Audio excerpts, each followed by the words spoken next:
Buenos días, bienvenidos a una nueva sesión del ciclo Charla con expertos de 5G Américas. Hoy abordaremos el tema conectividad, servicio universal y brecha digital en América Latina. Y para ello contamos con la participación de 3 expertos del sector de telecomunicaciones, quienes dialogarán bajo la moderación de José Otero, vicepresidente de 5G Américas. A continuación, leeré brevemente sus perfiles. Nuestra primera invitada es Lucrecia Corbalán. Ella actualmente se desempeña como gerente senior para América Latina de Asuntos Externos y Políticas Públicas en la GSMA. Lucrecia lidera el grupo de trabajo regulatorio para la región y tiene más de 15 años de experiencia en políticas públicas. Ella cuenta con un máster en estudios internacionales de la Universidad Torcuato Di Tella, una especialización en telecomunicaciones de la Universidad de San Andrés y una en Smart Cities del Instituto de Tecnología de Massachusetts. Nuestro segundo invitado es Moni Swan. Él es maestro en políticas comparadas de la Universidad de Londres. Es licenciado en Relaciones Internacionales. Moni fue funcionario público por más de 15 años y ocupó distintos cargos en la Administración Pública de México, casi siempre relacionados con el análisis, diseño y evaluación de políticas públicas. Moni fue el último comisionado presidente de Cofetel hasta su transformación en el IFT, gracias a una reforma de la que fue, junto con otros, autor y activo promotor. En 2015, el señor Moni Swan fundó el Centro de Estudios e Investigación en Asuntos Públicos CEIAP de México. Y nuestro tercer invitado es Rodrigo Ramírez. Rodrigo es doctor en Comunicación, Regulación, Mercado Audiovisual y Telecomunicaciones. Tiene un MBA y es ex viceministro de Telecomunicaciones del Gobierno de Chile y expresidente de Regulatel. Actualmente el señor Ramírez es el director del Programa de Políticas Públicas para el Desarrollo Digital en América Latina y el Caribe en Flaxo. También es coordinador de la Asociación de la Televisión Regional Arcatel y actualmente también es presidente de la Cámara Chilena de Infraestructura Digital. Además es profesor universitario en Mercadeo de las Telecomunicaciones, Comunicación Pública, Marketing Político, Comunicación Estratégica y Gobierno Digital. Gracias a nuestros invitados el día de hoy. Y el moderador de esta charla es el señor José Otero, quien cuenta con cerca de 3 décadas de trabajo en el sector de las TIC y las telecomunicaciones en la región. La experiencia laboral del señor Otero incluye investigaciones en temas de políticas públicas de las TIC para diversas instituciones multilaterales y gobiernos. El señor Otero es parte del Consejo Asesor del Índice de Conocimiento Global, publicado por el Proyecto de las Naciones Unidas y la Fundación de Conocimiento Mohammed bin Rashid Al Maktoum. También fue invitado a participar en el foro de expertos de la UIT sobre indicadores de telecomunicaciones y TIC para ayudar a definir formas en las que las entidades gubernamentales pueden medir de manera más eficiente el uso del espectro radioeléctrico. La formación académica del señor Otero incluye títulos en política de la Universidad de Boston, Derecho en la Universidad de Edimburgo, Tecnología en la Universidad de Georgetown e Innovación Social en la Universidad de Cambridge. José Felipe Otero también es instructor adjunto de la Universidad de Nueva York, donde dicta cursos sobre transformación digital y el impacto de la tecnología en los negocios, la política pública y la cultura. Bueno, y como es usual, esta charla está siendo grabada para posteriormente subirla a nuestro canal de YouTube y desde luego les haremos llegar el enlace a todos. Por último, quiero enfatizar que las opiniones expresadas en la siguiente sesión son responsabilidad de los participantes y no necesariamente reflejan la posición oficial de 5G Américas o de alguno de sus integrantes. Para dar inicio, doy la palabra al moderador, el señor José Otero, vicepresidente de 5G Américas, quien además hará la introducción del tema y de nuestros panelistas. Buenos días, José, y adelante. Sí, muchísimas gracias, Lorena, por esa excelente presentación de estos expertos. Hoy tenemos un panel de lujo donde vamos a tener perspectivas de 3 países, bueno, de 2 países muy influyentes y obviamente de una experta del nivel de Lucrecia. El tema de hoy, como bien saben, estamos hablando de conectividad, servicio universal, brecha digital, conectar los no conectados. Lo podemos decir de 1000 formas y estamos diciendo lo mismo. Sin embargo, no es algo nuevo. Llevamos casi 40 años tratando el mismo tema. Es por eso que la primera pregunta, y voy a comenzar con Lucrecia, luego vamos con Moni y luego con Rodrigo, es ¿por qué las fórmulas reinventadas, copiadas, plagiadas, todo lo que se ha hecho en términos de servicio universal y conectividad inclusión de los más vulnerables no ha tenido el efecto deseado en América Latina, Lucrecia. Hola, gracias José, hola a toda la audiencia y saludo formalmente a Rodrigo y a Moni. Es un gusto compartir esta conversación con ustedes. Ante todo, bueno, agradecer a 5G Américas también, a Lorena y al equipo. Creo que esta serie de conversaciones y de charlas que fomentan desde 5G Américas son importantes para poder pensar juntos y pensar juntas cuáles son aquellas decisiones que pueden abonar como tú dijiste, José, lo llamemos como lo llamemos, pero al fin del día es la inclusión de más personas a los beneficios de la conectividad con todo lo que eso implica.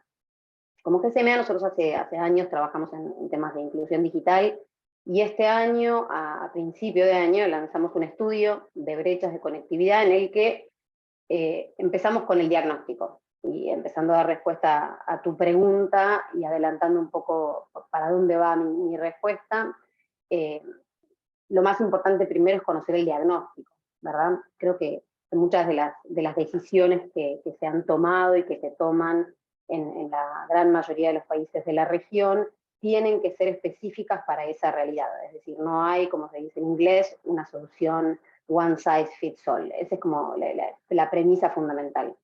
Y a raíz de eso, me parece interesante hablar un poquito sobre el diagnóstico, también para dejar abierto a mis colegas que hagan también sus aportes. Nosotros como GSMA lo que habemos es cuando hablamos de brechas de conectividad nos gusta hablar de dos brechas, hay muchas, pero de lo general a lo particular hablamos por un lado de la brecha oferta y por el otro lado de la brecha de demanda o de uso.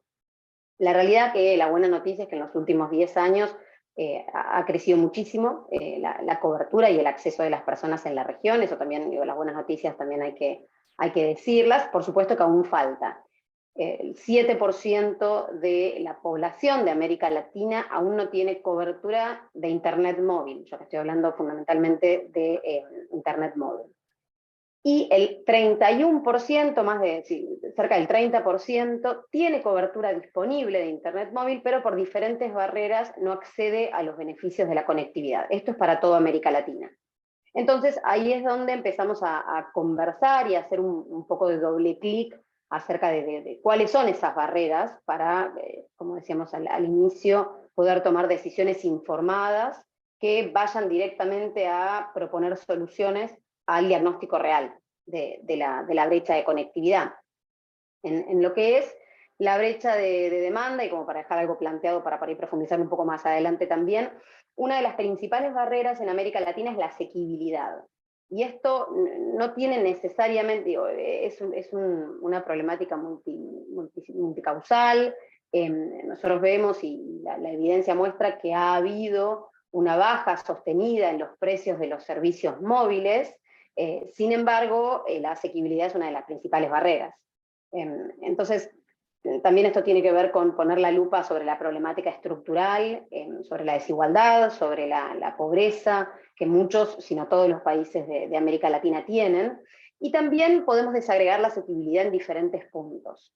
Por un lado, los costos de los dispositivos, más allá de los servicios, que como mencionaba, hay una tendencia a la baja de los precios de los servicios móviles. El costo del dispositivo sigue siendo una barrera importante en América Latina para poder acceder a Internet móvil.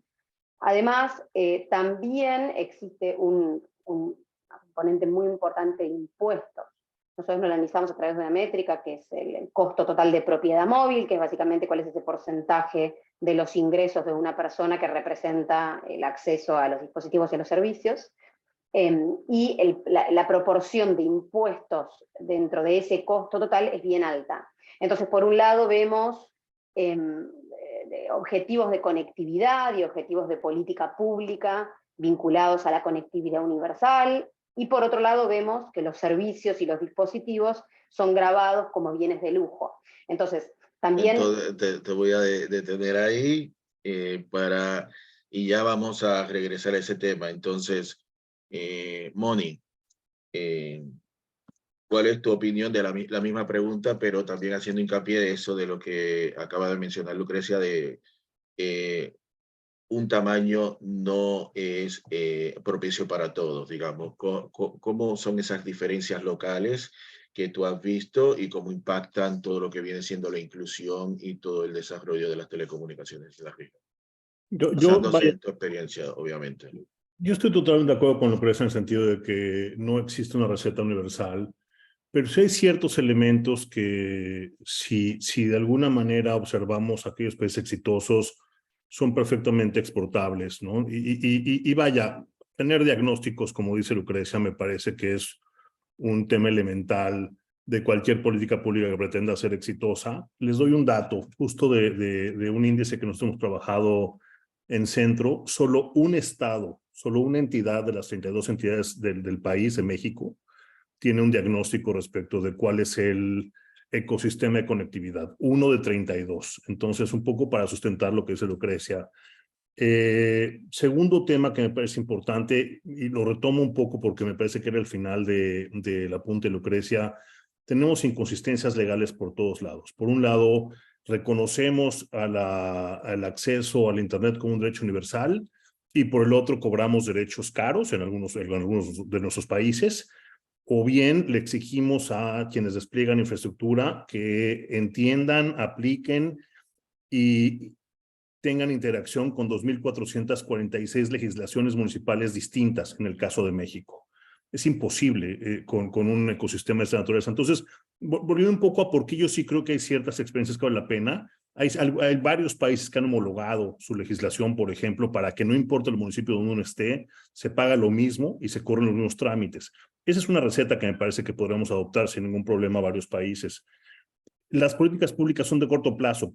Generalmente, aquellos países exitosos han podido superar vaivenes electorales y la conectividad termina siendo básicamente el esfuerzo de varios gobiernos. En América Latina lo que vemos es el gobierno en turno termina deslegitimizando lo que hizo el anterior e inventando nuevas cosas. Y eso básicamente lleva al fracaso de lo anterior y de lo actual. Y el caso de México en ese caso es bastante evidente. Reguladores débiles, generalmente, ya sea de jure o de facto. Nosotros dejamos de tener un regulador débil para tener uno mucho más fuerte, que es el IFT, pero lo han debilitado en la práctica al no nombrar a sus comisionados. Entonces seguimos sin tener una estructura institucional, me parece sólida, que permita batir esto. Por otro lado, en México, por lo menos, y perdón que me concentre más en México que en el resto de los países, es la realidad que conozco, se desaparece la subsecretaría de Comunicaciones, otro golpe, digamos, a la estructura que tiene como elemento promover a la conectividad, y finalmente una muy mala y muy pobre coordinación entre lo local y lo federal. A veces parece que el gobierno federal va por una vía y el gobierno local va por otra vía. Muchísimas gracias, Moni. Rodrigo. Buenos días, José, Lucrecia, Moni, también a Lorena que nos sirve como partner y como anfitriona. Bueno, esto es una discusión permanente que tanto como tú lo dices, José, de tanto en tanto como que volvemos sobre lo mismo, en términos de decir, bueno, ¿qué hacemos para conectar a los desconectados? Es como una frase cliché que siento que muy poco hemos avanzado en términos de la textura de presentarle al ciudadano ofertas más diversas y más sostenibles. ¿Cómo así? Tenemos un tercio estructural de nuestros países, en general en América Latina, un tercio que vive en la desigualdad permanente, estructuralmente, ¿no? En términos de que la persona que está sin servicios de telecomunicaciones, desafortunadamente, a su vez, tiene malos servicios de educación, malos servicios de sanitarios, muy poca presencia del Estado en general en esas localidades. Hay una nueva recomposición del mundo agrario campesino que tampoco lo hemos visto con la etnografía que necesitábamos relevar. Ha pasado bastante tiempo en que no hemos podido volver a reconstruir nuevos paisajes en materia de lo que sucede en el mundo rural y campesino. Entonces, tal como dice Lucrecia y Moni, claro, no hay recetas únicas, pero sí hay una presión en dos sentidos, creo yo. Vemos en nuestros países una falta de confianza institucional, y eso también va para las empresas y el sector de telecomunicación en general, así como otras industrias. Se está instalando desafortunadamente una imagen debilitada de la democracia, por tanto de la confianza con las instituciones, y entre ellas me refiero también, y entra en este paquete, todos los órganos de nuestros reguladores, los que promueven algún servicio universal, en fin, hay un deterioro de esa relación. Lo otro tiene que ver con que, como lo hace Inglaterra, lo está haciendo Estados Unidos, ya no basta solo el regulador del sector para poder acometer estrategias de inclusión digital. Ya no es un asunto de telecomunicaciones. Yo creo que ahí hay un salto cualitativo y diferenciador. Por ejemplo, yo les comentaba en el webinar anterior lo que está haciendo Chile, en que es el Ministerio de Agricultura y la Institucional de Agricultura, es decir, la que tiene el contacto directo con la ciudadanía que vive en esos territorios, las que está liderando, comandando programas de inclusión rural. No es el regulador viene y aparece como un organismo técnico, facilitador, pero no es lo mismo poner una antena, ¿cierto?, en un cerro, desde el punto de vista de telecomunicaciones que desde el punto de vista social, ¿no?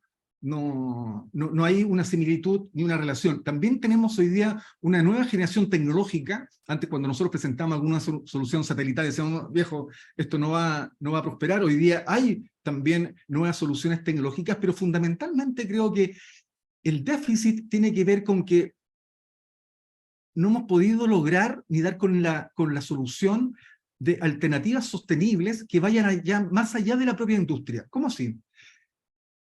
Nosotros hemos fomentado el operadores neutro, agnóstico, abiertos, plurales, ¿no? El operador neutro de infraestructura que llegue con la mayor capacidad, ¿cierto?, con la mayor capilaridad para proveer ecosistemas digitales.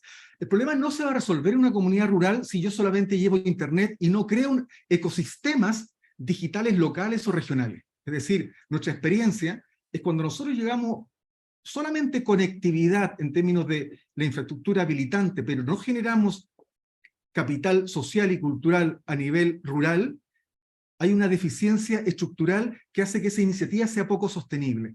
Por tanto, yo creo que uno de los cambios de paradigma, a tu pregunta, José, más allá de lo ineficiente que han sido los sistemas de servicios universales, más allá de lo que se ha hecho en términos de contraprestaciones y los proyectos de beauty content, es que hoy día el ecosistema requiere más actores institucionales participando, que no solo se circunscriban en el órgano regulador o promotor, entre comillas, de telecomunicación, sino que tiene que ser un abanico mucho más amplio, mucho más intersectorial, y donde el Estado tiene que tener una participación determinante.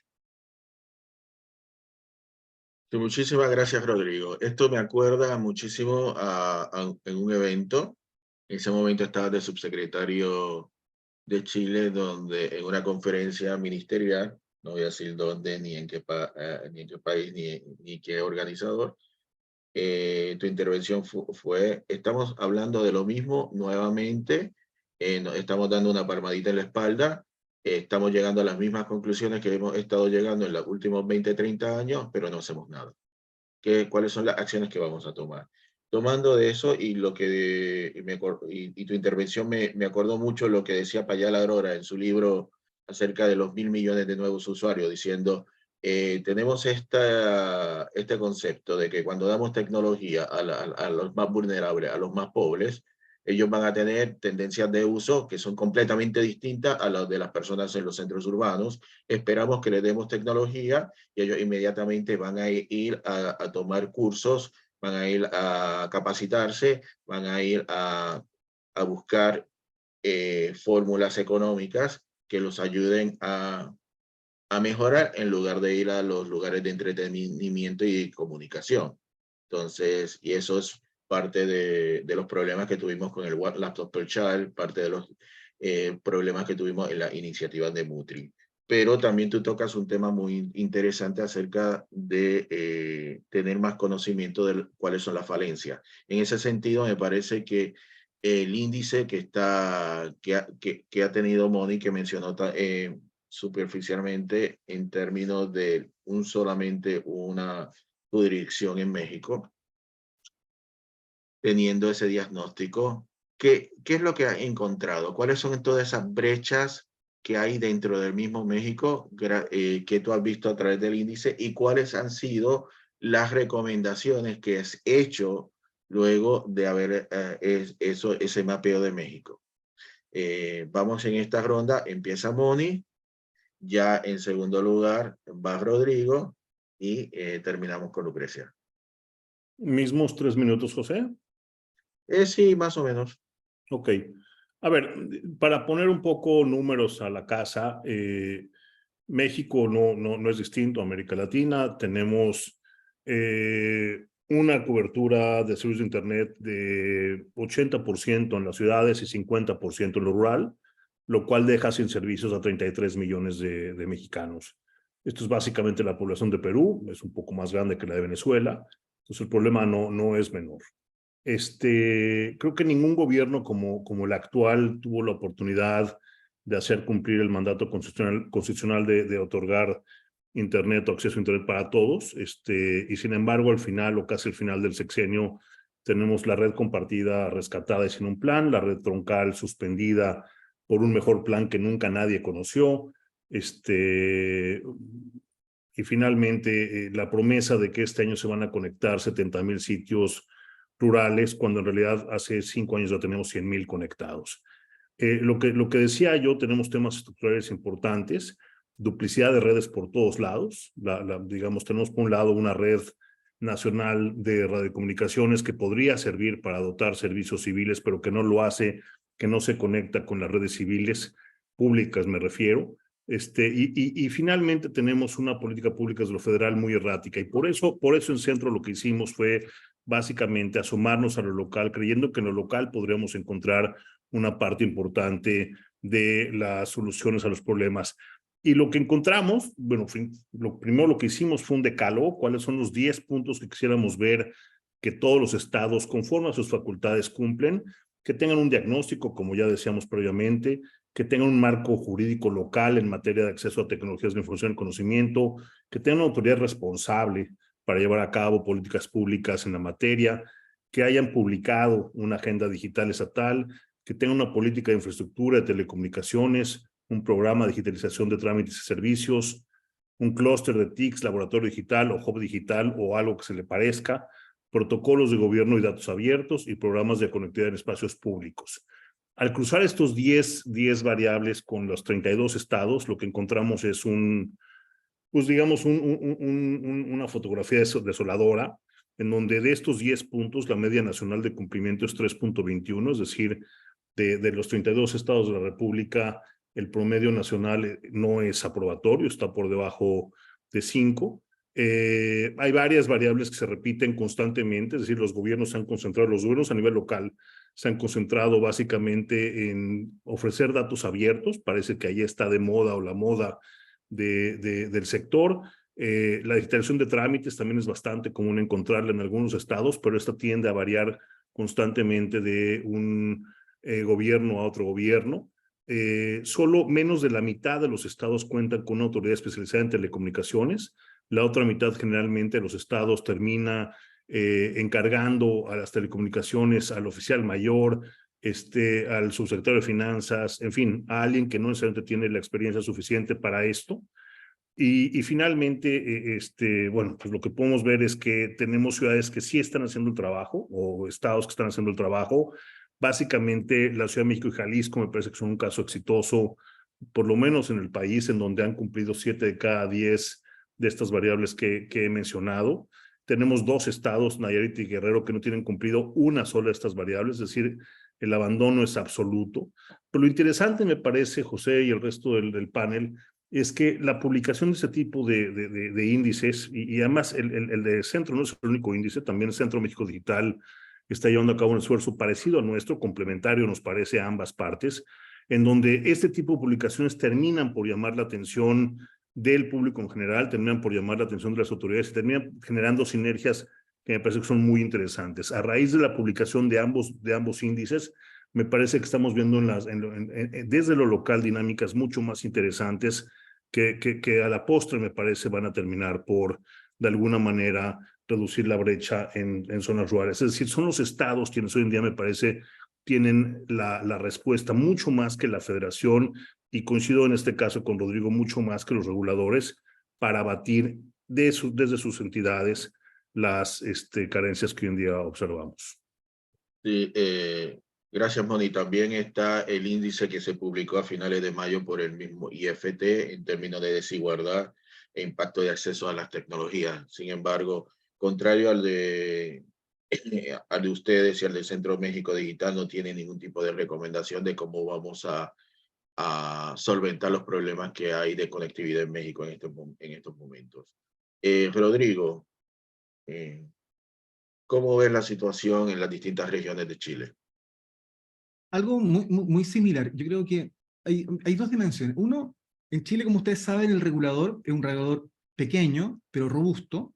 Dentro de la arquitectura del Estado está dentro de una subsecretaría, es la subsecretaría más pequeña del Estado, tiene que regular más de 54 millones de servicios de telecomunicaciones, es más del 98% de la cobertura, pero tenemos un problema estructural, en que el regulador no puede cumplir todas las funciones al mismo tiempo. No puede ser el que regula, fiscaliza, norma, concesiona y promueve la conectividad.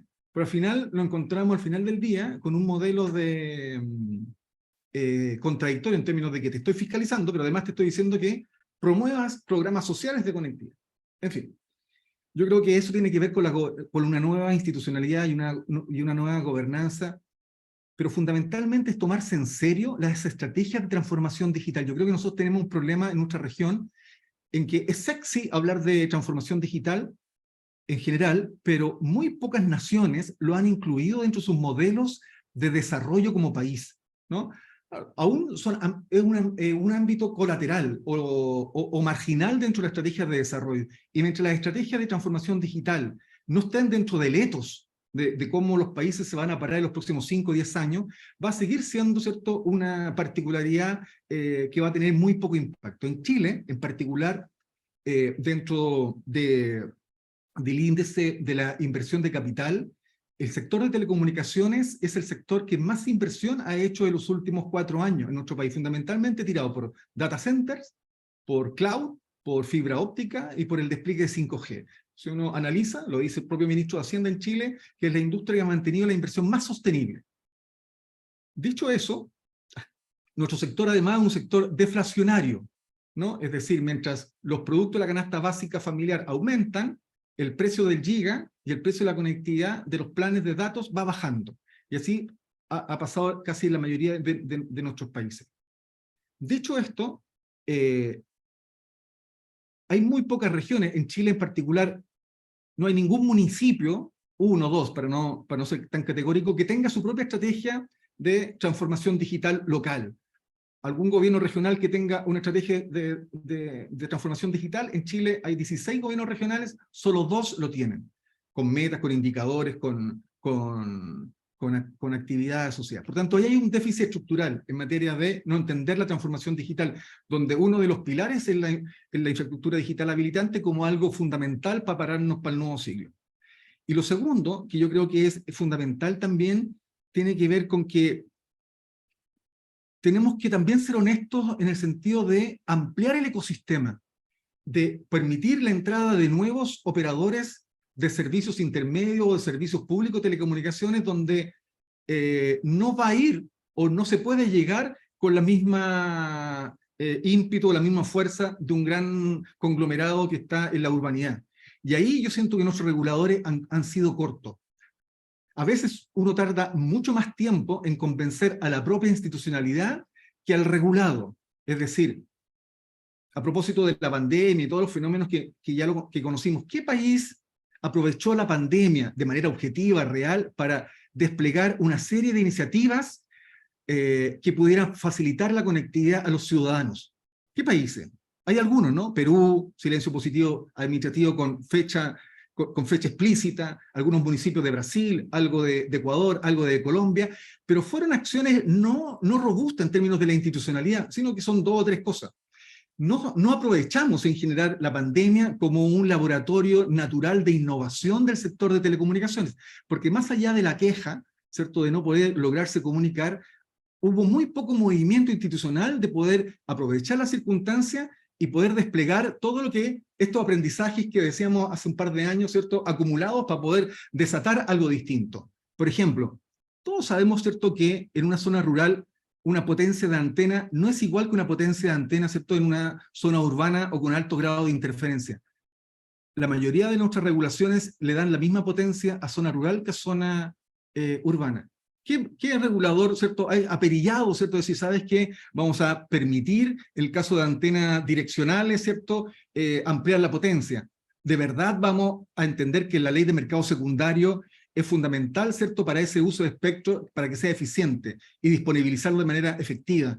La ley de servicio de Internet como servicio público, ustedes saben que en Chile presentamos ese proyecto en el año 2018 y recién ayer entró a segundo trámite constitucional. Vamos a darle un espacio a Lucrecia y ya luego volvemos a esta parte que estás comentando. Gracias, José. Hay muchas cosas, tanto de lo que fue comentando Moni como Rodrigo, que creo que se pueden como destacar y complementar. Hay una palabra clave que es la sostenibilidad. Digo, en relación a lo que mencionabas, que Rodrigo en algún momento citó sobre que se está haciendo nada diferente. Digo, hoy la cadena de valor de Internet incluye muchísimos más actores de los que tradicionalmente se contemplaban dentro de la provisión de los servicios de conectividad. Y en torno a algo que también decía Rodrigo recién, de las agendas digitales nacionales, digo, de articulación entre los diferentes órganos, o sea, con las diferencias de cada uno de los países, pero a nivel nacional, a nivel estadual, provincial, municipal, alcaldías. Digo, ahí el cambio, y haciendo un juego de palabras con lo que dijo Rodrigo, es en el ADN, es en las agendas digitales nacionales, con articulación y con el rol activo e importancia que tienen los municipios también en este desarrollo de robustecer las tecnologías presentes, pero también pensando de cara a las próximas tecnologías. Y en relación a respuestas concretas, digo, tanto brecha de oferta como brecha de demanda, y esto vinculado a lo que también mencionaba Moni, y algo que leí de Rodrigo hace un tiempo en una de las publicaciones que hizo, y me pareció muy interesante hablar de territorios creativos, me parece un concepto muy interesante. Hoy en lo que es brecha de oferta, en este 7% más o menos que nosotros tenemos mapeado que no tienen cobertura, hay un montón de soluciones y posibilidades y oportunidades de innovación, de soluciones tecnológicas existentes, satelitales, ejemplos como Internet para Todos en Perú, con la expansión que Internet para Todos también tiene, de asociaciones, de partnerships público-privadas, participación también de otros actores de esta cadena de valor de Internet para ese cierre de brecha, en donde hay una frontera de mercado. Yo invito a toda la audiencia también a revisar este estudio que publicamos a principio de año, porque una de las cosas que nosotros planteamos es que sin reformas y sin financiamiento adicional, la frontera de mercado tiene un límite hacia donde va a llegar, y no se va a lograr la conectividad universal sin reforma ni financiamiento adicional, ¿no? En las métricas de conectividad universal planteadas por diferentes organismos internacionales.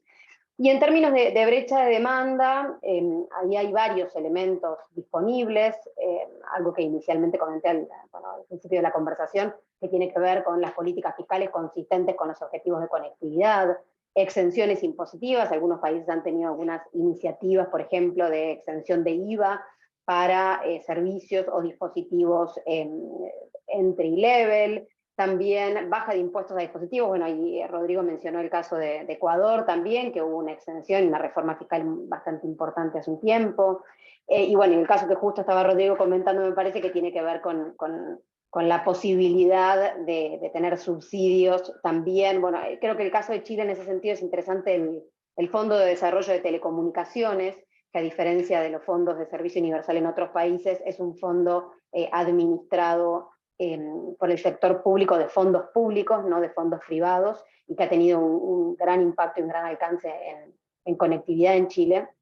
Me parece que también por ahí es interesante de destacar. Entonces, empezar a hablar de estas zonas de oportunidades, como bien decía Rodrigo en este artículo que menciono, hablar de innovación, hablar de cómo habilitar soluciones tecnológicas alternativas, incluso incorporando elementos regulatorios, como los sandbox regulatorios, ¿por qué no? Que en algunos países de la región están empezando también a tomar un poco más de vuelo.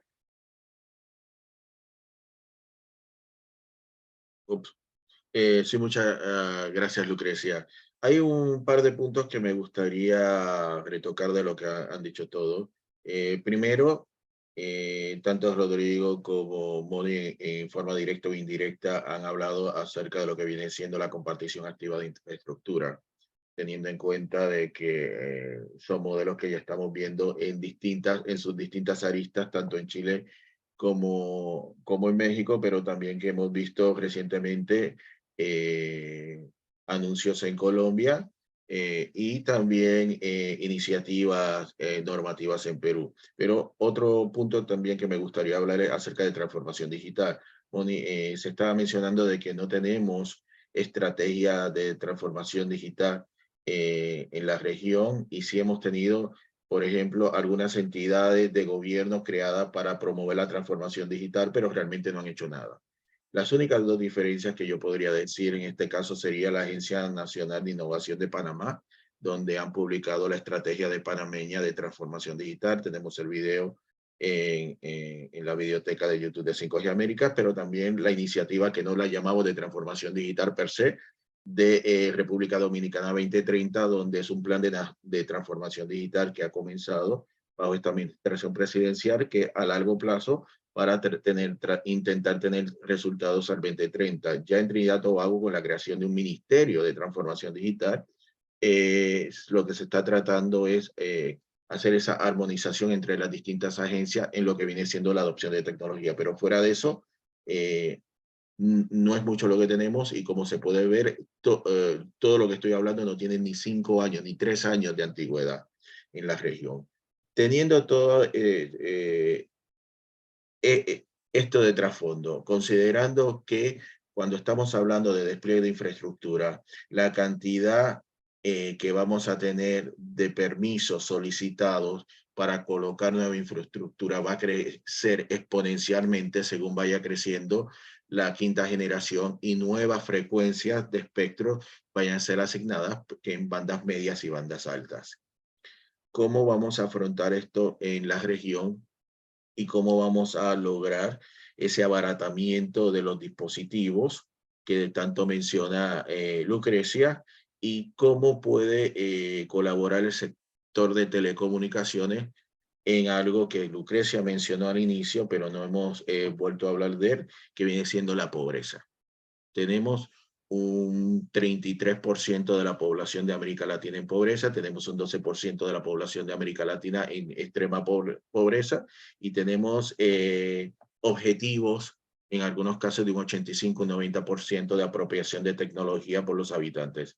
O sea, tenemos unas metas que superan, si estamos viendo, lo que viene siendo la gente que puede costear estos servicios. Entonces, ¿qué tipo de soluciones podemos dar? Hay soluciones de fomentar la demanda, hay subsidios. ¿Qué podemos hacer para empezar a hablar de conectividad, servicio universal, pero incluyendo ese ingrediente de la pobreza, que es realmente la barrera de acceso que tiene la gran mayoría de las personas en la región? Aquí vamos primero en esta ocasión con Rodrigo. No, sí, Rodrigo, Lucrecia y Moni.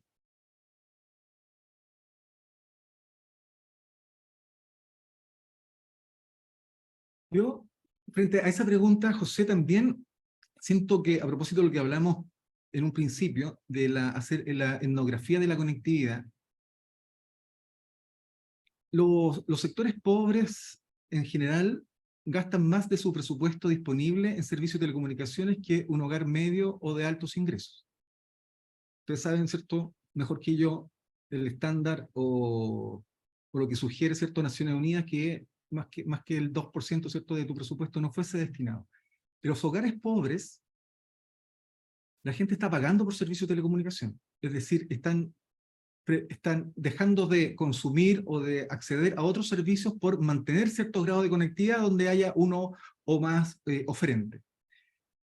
En Chile, en particular, esto no es un objeto, no es totalizante, pero hace muy pocos días estamos trabajando con una muestra de 400 personas de los sectores más pobres y rurales de las zonas rurales del país.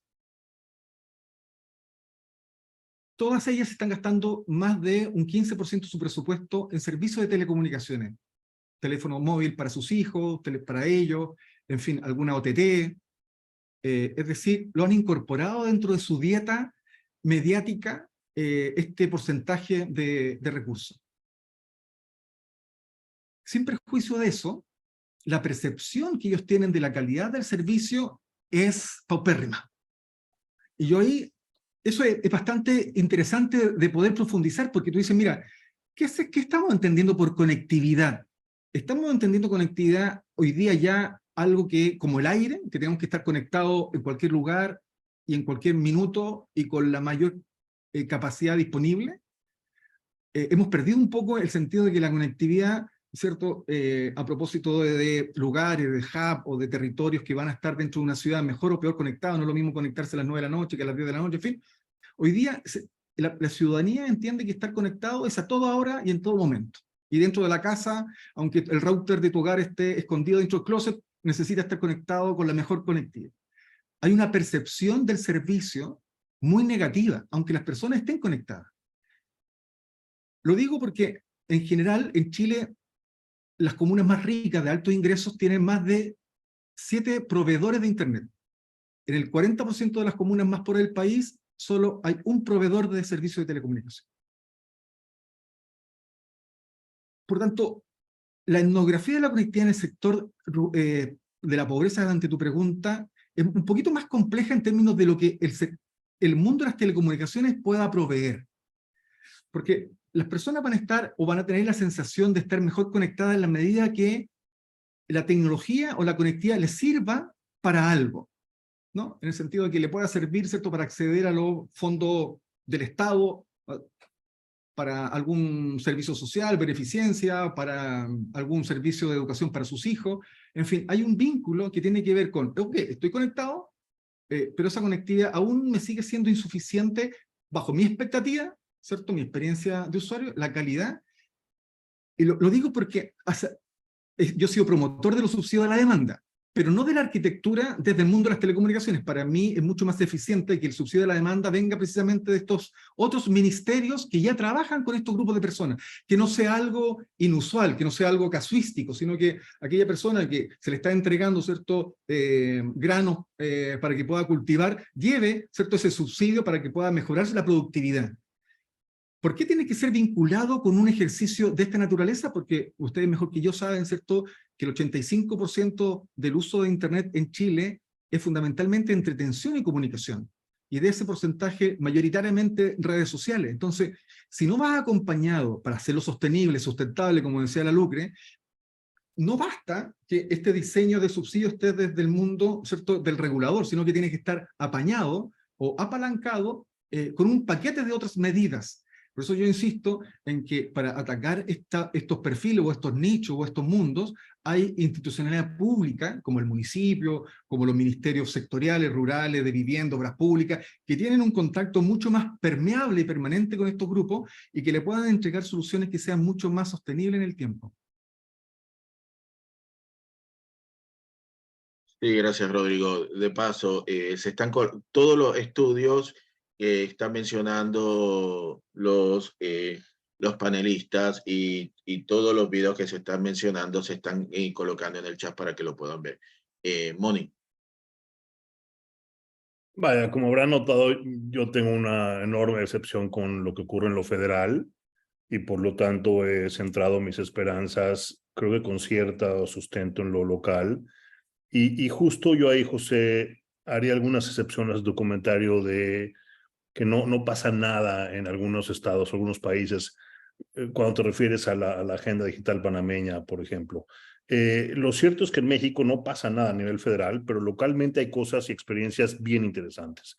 Creo que la Ciudad de México es un ejemplo de cómo sí se pueden hacer cosas y cómo sí se pueden cambiar realidades de conectividad.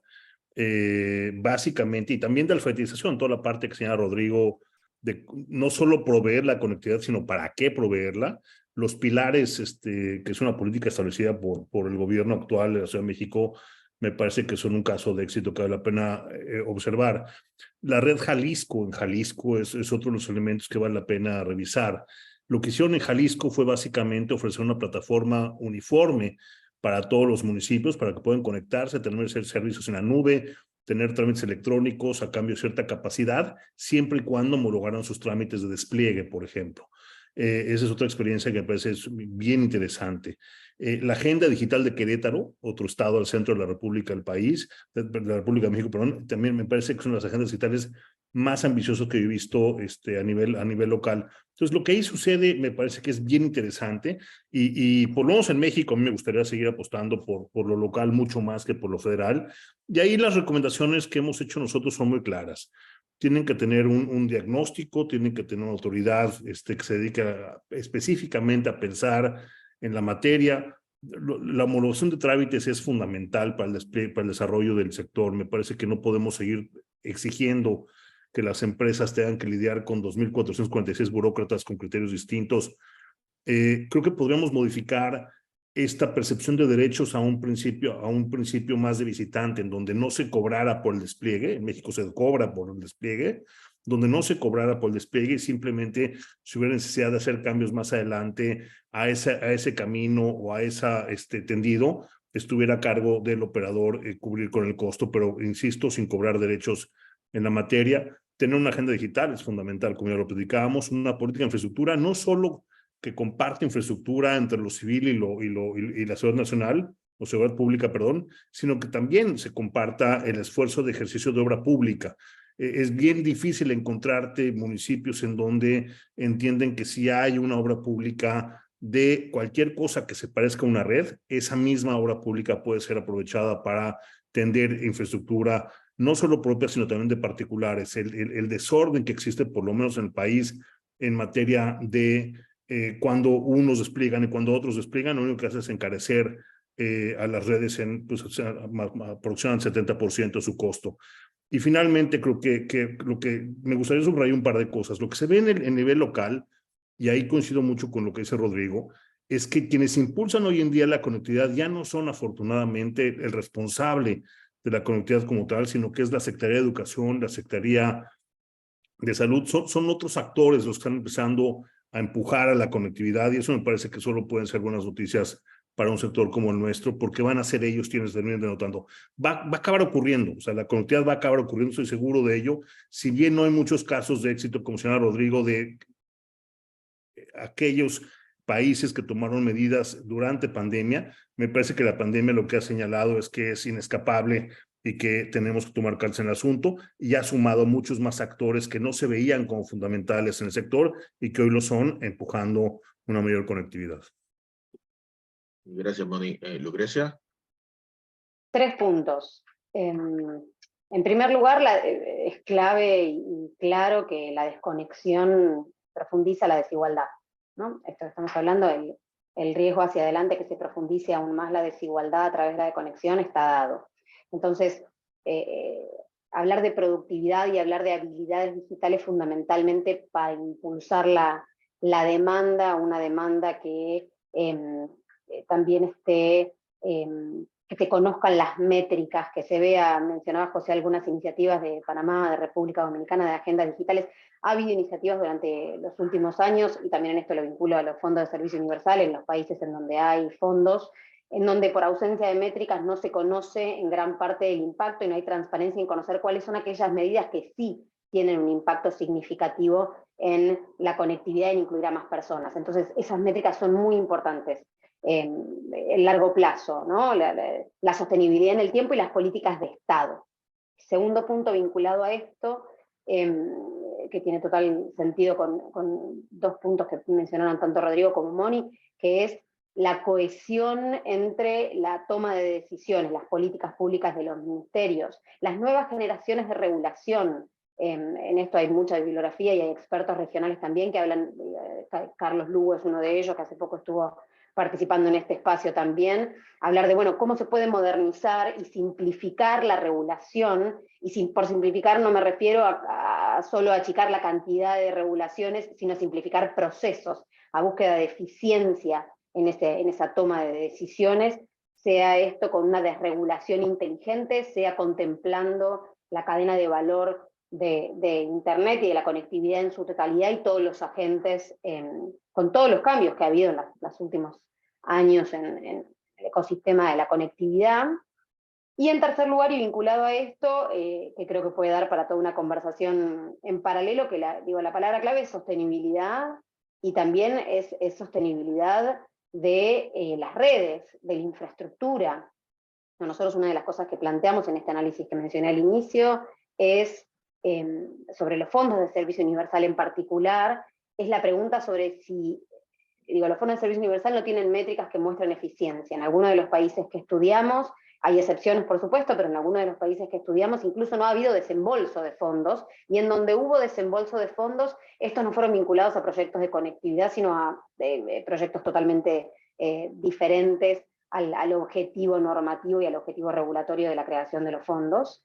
Uno de los puntos que nosotros planteamos en este sentido es, vale la pena pensar en, primero, incorporar métricas que muestren el impacto real de este tipo de políticas, pero también pensar en ampliar la base de contribución. Hoy se está dando un debate muy vigente en Europa. En las próximas semanas la Comisión Europea publicará alguna visión sobre los aportes que recibieron acerca del debate sobre el fair contribution, fair share, como se lo llama también, del aporte de los diferentes eslabones de la cadena de valor a la sostenibilidad de las redes. Y para nosotros es un debate que también es importante dar. Por un lado, impulsar la demanda, ¿no? como respuesta hacia la conectividad universal. Y ahí tenemos desagregado varias de las cosas que ya conversamos. Por otro lado, hacernos la pregunta sobre si vale la pena ampliar la base de contribución de los fondos de servicio universal, o incluso también ser un poco más bold y pensar en eliminar los fondos de servicio universal, si no son elementos que han sido eficientes y eficaces en el cierre de la brecha. Por otro lado, considerar las soluciones alternativas para ampliar la conectividad, soluciones tecnológicas alternativas, sobre todo para la brecha de oferta, y maximizar los proyectos existentes con métricas y con información transparente y articulada entre los diferentes áreas, ministerios, reguladores, diferentes eslabones dentro de la estructura del Estado para la eficiencia de las políticas públicas. Sí, me parece que has mencionado un par de cosas que pueden ser controversiales para miembros de la audiencia. Me parece que es el momento propicio para estar abriéndolo a preguntas. Repito, todo lo que se ha mencionado en términos de fuentes, estudios, se está colocando en el chat. Hemos colocado el índice que ha mencionado frecuentemente Moni, y acabamos de colocar también presentación de Carlos Lugo acerca de las distintas generaciones de regulación existentes según la UIT. Al que quiera hacer una pregunta la puede escribir en el chat o simplemente alzar la mano y le permite.